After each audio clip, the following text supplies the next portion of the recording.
আপনার ফোনে যে প্লে স্টোর অ্যাপটি আছে, যেখান থেকে আপনি প্রতিনিয়ত অনেক অ্যাপ ডাউনলোড করেন, ওই প্লে স্টোরের 3টা হিডেন সিক্রেট বলতেছি, যেগুলি দেখে আপনি পুরাই শক হয়ে যাবেন।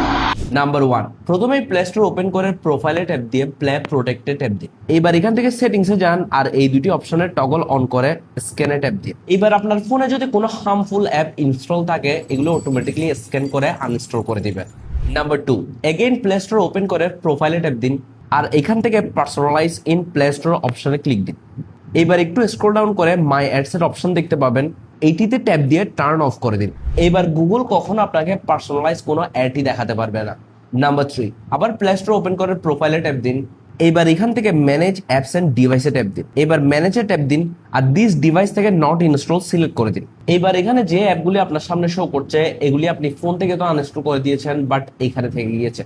এই অ্যাপগুলি প্রতিনিয়ত আপনার স্টোরেজ নিয়েই যাচ্ছে। সিম্পলি এগুলি সিলেক্ট করে ডিলিট করে দিন। এবার আপনার ফোনের স্টোরেজ আগের তুলনায় অনেকটাই ফ্রি হয়ে যাবে।